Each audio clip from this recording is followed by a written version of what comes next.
ushobora gusanga umuntu aho ari ahetamye akamubwira ngo uhereye aka kanya ndashaka ukira ubumuga bwawe ugende wemye. Mana ishimwe, haleluya. Reka ntangaze ubumuga bwose ufite Yesu nagukoreho, Yesu nakurambikeho ibiganza ukira ubumuga umaranye imyaka myinshi. Haleluya.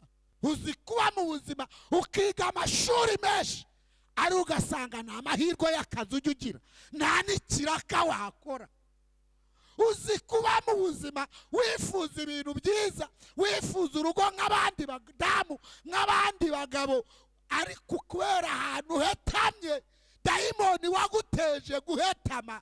Ndavuze ngo izo mbaraga ziteza ubumuga ukimara kumvira ijambo ry'Imana nukira ubumuga mu izina Yesu, nawe uhure n'umugambi mwiza w'Imana, nawe uhure no kugira neza kubonerwa muri Kristo Yesu. Turashimira Yesu ko atameze nk'abantu.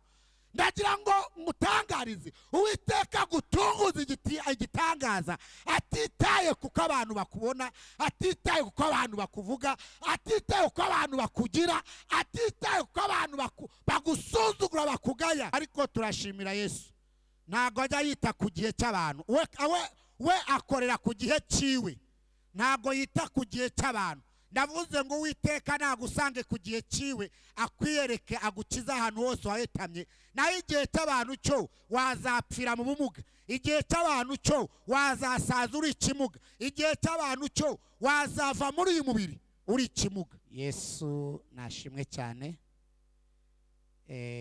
Nejejwe n'uyu mwanya mwiza Imana iduhaye kugira ngo tuganire ijambo ry'Imana n'umukozi w'Imana Iyamuremye Desire.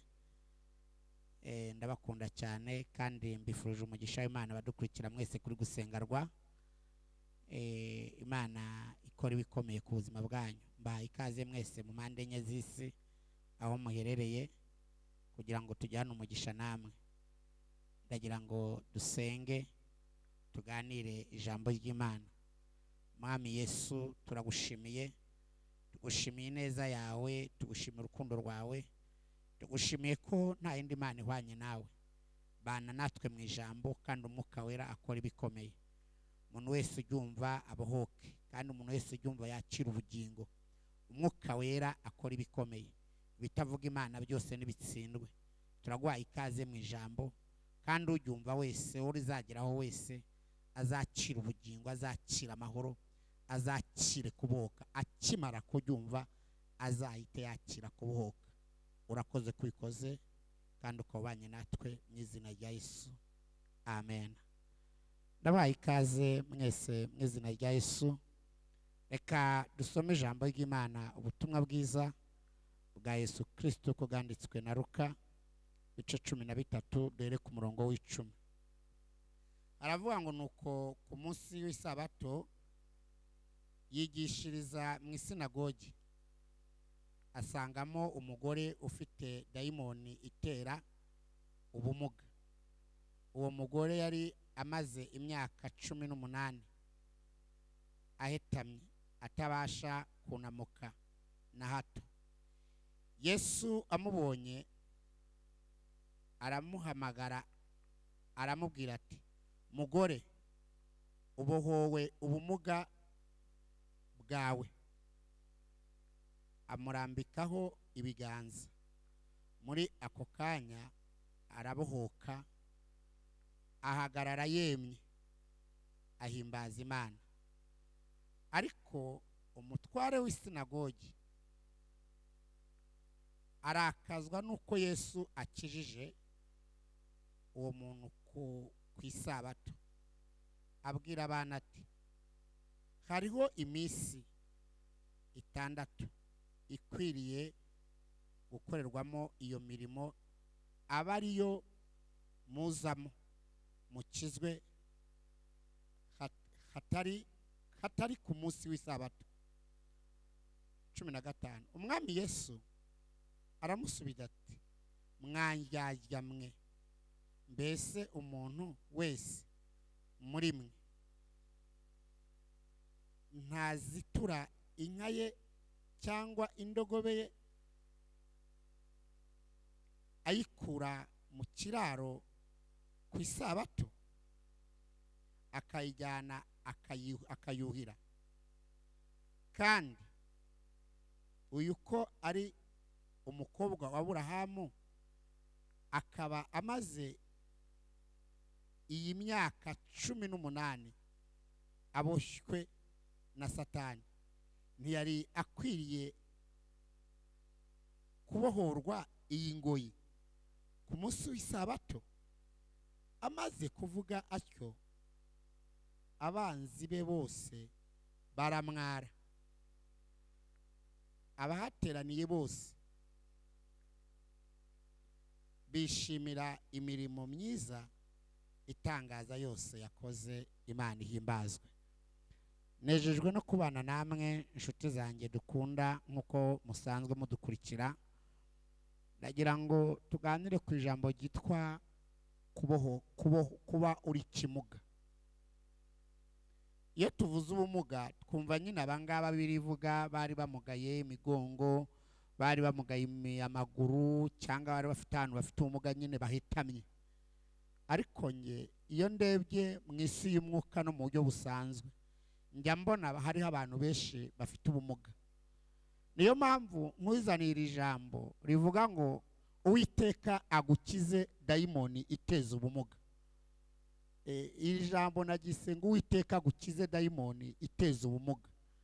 Bibiliya itubwiye ko uyu mugore yari afite ubumuga, ngo ariko ari dayimoni iba muri uyu mugore yamuteje ubwo bumuga. Amara imyaka 18 nk'uko tubisomye afite ubumuga, abugaye, ababaye, arushye. Kandi birigaragaze ko uyu muntu yasengaga. Birashoboka ko imigirwa yose y'idini yayibagamo, imihango yose yo mu rusengero akayikora, ariko afite ahantu amugaye, afite ahantu ahetamye. Haleluya. Biratubwira ngo Yesu ajya mu isinagogi, ajya mu rusengero agiye gusenga, amubona mu rusengero. Akimara kumubona, ndakunda Yesu ujye twitegereza, ndakunda Yesu ujye tumenya, akamenya ko duhetamye, akamenya ahantu umuntu yahetamiye. Yesu ngo amubonye, twabisomye, biravuga ngo nuko ku munsi w'isabato yigishiriza mu isinagogi, asangamo umugore afite dayimoni itera ubumuga. Uwo mugore yari amaze imyaka 18 ahetamye, atabasha kunamuka na hato. Anishimwe, iyo myaka yose yayibayemo ahetamye, atabasha kunamuka ngo na hato. Mureke mbabwire bene data, sinzi imyaka umaze, sinzi aho uhetamye, ariko Yesu agukize dayimoni iteza ubumuga bwo guhetama. Hari igihe umuntu ahetama, agahetamira mu kabari, agahetamira mu buraya, agahetamira mu bujura, agahetamira mu bwibone, agahetama abantu bamubona akagira ngo ni umuntu ugenda, ariko afite ahantu yabaye ikimuga. Uranashobora no kubera ikimuga mu buzima bw'ubukene, mu buzima budahinduka, mu buzima bw'agahinda, mu buzima bw'umubabaro, mu buzima bwo gusuzugurwa, ukaba uri ikimuga ahantu. Ariko turashimira Yesu ushobora gusanga umuntu aho ari ahetamye, akamubwira ngo uhereye aka kanya ndashaka ukira ubumuga bwawe ugende wemye. Mana ishimwe. Haleluya. Reka ntangaze ubumuga bwose ufite, Yesu nagukoreho, Yesu nakurambikeho ibiganza, ukira ubumuga umaranye imyaka myinshi. Haleluya. Kuri uyu murongo wa 12 hatubwira ngo Yesu amubonye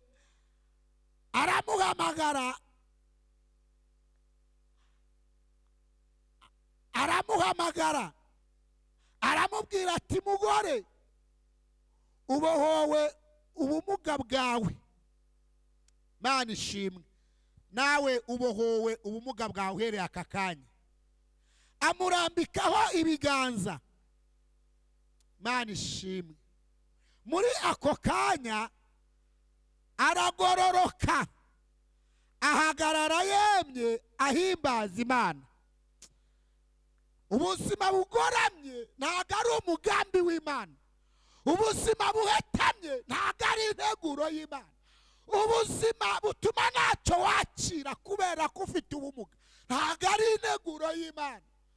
Ubuzima butuma amaboko yawe ahetamye, atabasha gukora nk'abandi, atabasha kwakira ibintu bituma intambwe zawe zitaguhuza n'amasezerano, zitaguhuza n'inzira y'umugisha, ntabwo ari integuro y'Imana. Integuro ya Yesu ni ukugukiza ubumuga. Roberegrayi Lando Bedes.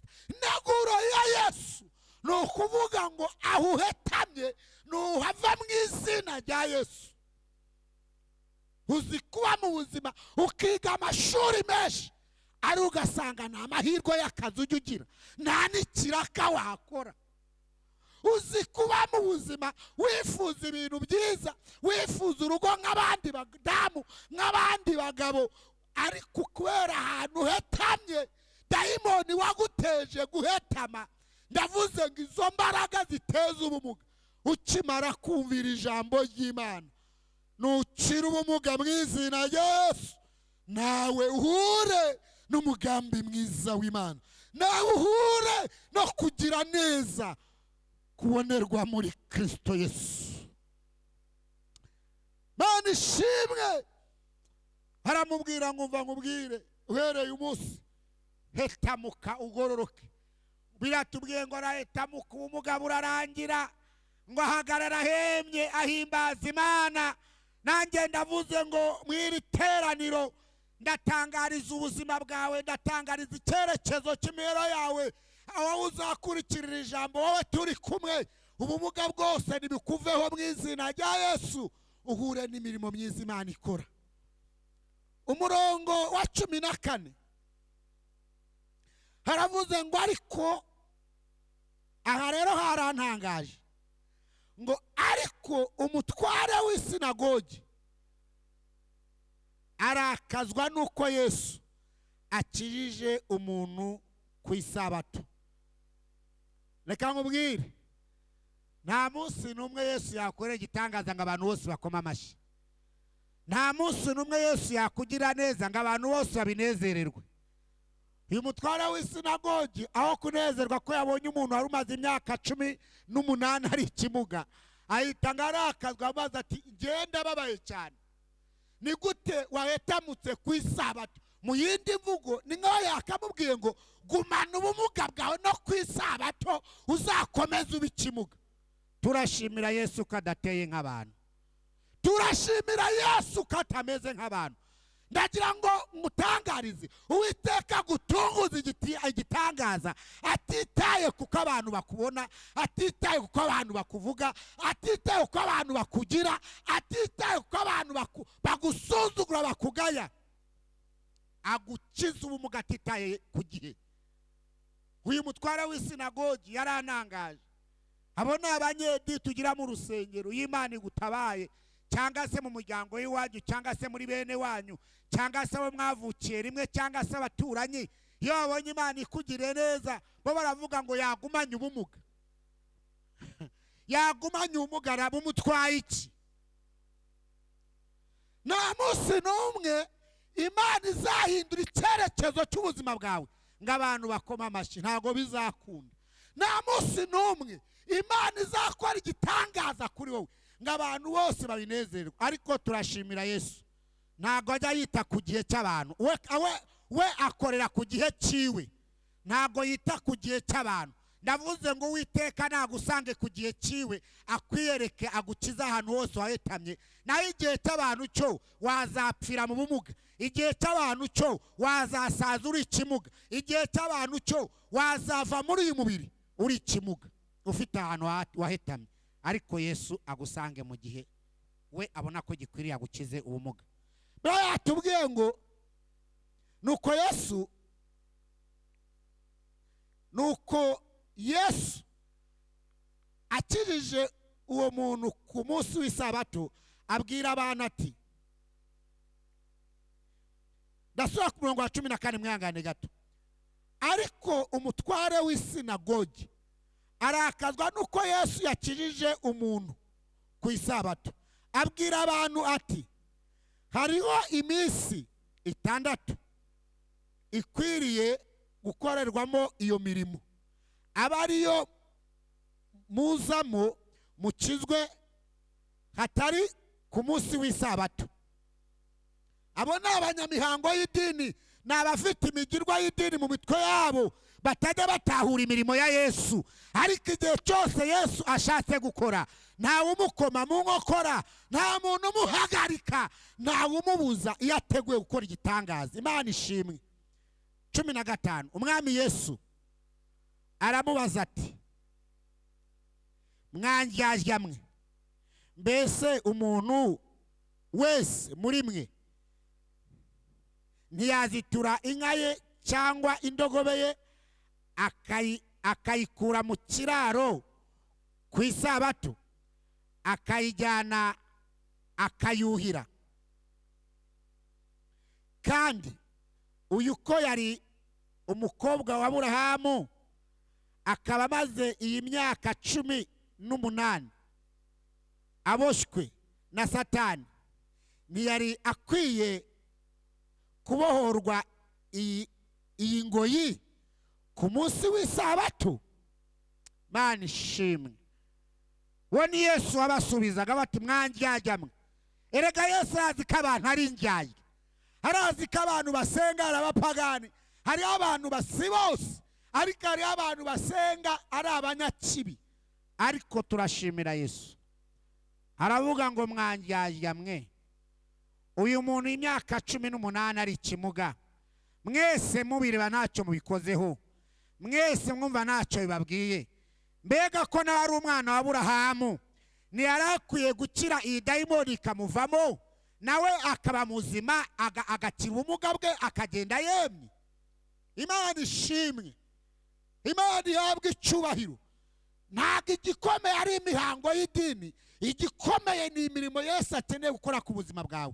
Ariko abantu bo ntibazigera babona imirimo myiza Yesu akora ku gihe cyiwe, kuko abantu icyo bashaka ni ukuvuga ngo reka tuvuge ngo kuki wakize ku isabato, ni kuki wakize ibi bintu muri iyi minsi, wabiguma ngese ahubwo ukazapfana nabyo.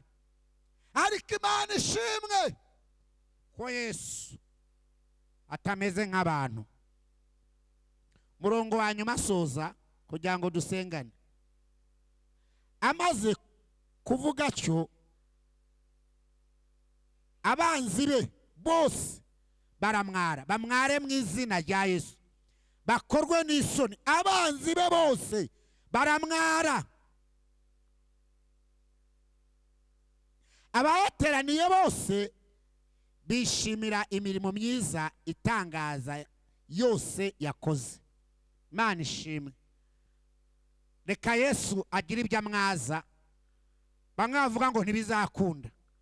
Abanzi be bose baramwara. Byumvikana ko abantu bavuga ngo gumana ubumuga bwawe bari abanzi biwe. Byumvikana nubwo basengaga, nubwo hari harimo n'uwo mutware w'isinagogi, nubwo aba bantu bose bavuga atari ko isabato yacu ayihemukiye, nubwo Yesu akoze ikintu cyiza, ariko agikoze mu gihe kitari cyo. Ariko ngo abanzi be bose baramwara, bakorwa n'isoni. Witeka gutunguza ikintu gituma abanzi bawe bamwara, bakorwe n'isoni.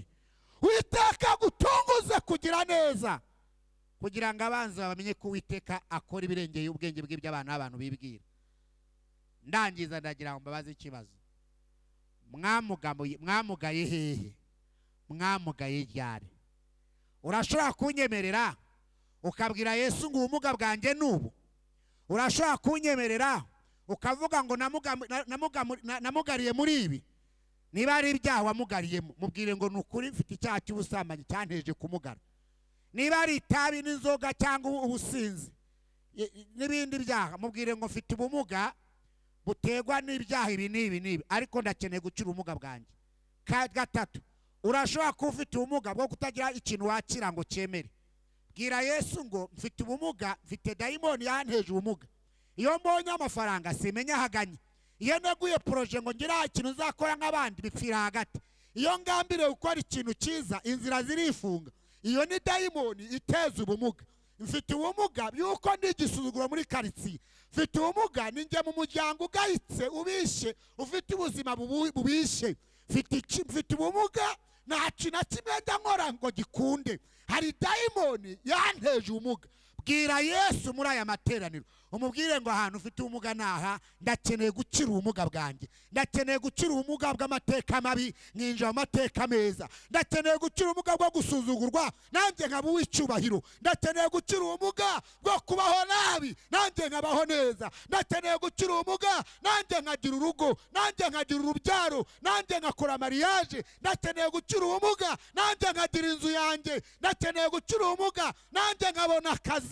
Narize amashuri bire ndarangiza ariko nabuze akazi, ubwo ni ubumuga. Mfite ibintu nkora iyo mbikoze birapfa bigahomba, ubwo ni ubumuga. Iyi dayimoni yateje ubumuga mu rugo rwawe. Wubatse urugo ushaka kunezerwa, ariko Satani yinjiye mu rugo azana akajagari. Wubatse urugo ushaka amahoro, ariko hari dayimoni yaje iteza ubumuga kugira ngo ubure amahoro. Ariko muri aya materaniro nubwire Yesu ngo ndafite ubumuga, wowe ugira neza, nunyize ubumuga bwanjye, nanjye nguhimbaze, nanjye nguicyubahiro, nanjye nguririmbire. Biravuze ngo amaze gukira ubumuga ngo yahagurutse ahimbaza Imana anezerewe. Ndagira ngo dusengane namwe. Uwiteka abakiza ubumuga bwose, atitaye ku minsi n'ibihe umaranye ubumuga, ahubwo igihe cyawe nikigere nawe wakire gukira ubumuga mu izina rya Yesu. Amen. Mana data twese turagushimiye muri aya materaniro, turaguha icyubahiro, tunejejwe n'ukuri Imana ikiza ubumuga. Abantu benshi bafite ibintu byabateje ubumuga, ariko wowe ukiza ubumuga bwose kandi utitaye ku minsi y'abantu. Abantu baduhaye iminsi, abantu bamuhaye iminsi, abantu benshi ntibifuza ko yakira ubumuga, ariko izo ndyarya zikwiye gukorwa n'isoni, kuko wowe ukiza ubumuga kandi wazanywe no gukiza ubumuga bwacu bwose. Reka abantu babacira ubumuga aho baherereye, abari kure n'abari hafi, bakweretse ubumuga bwabo kugira ngo nabo ubakize babashe guhagarara bemye baguhimbaza. Urakoze kugire neza buri muntu wese wumvishe ijambo ryawe kandi akabohoka mu izina rya Yesu. Amen. Imana ibamere umugisha, mukire ubumuga bwanyu bwose. Amen.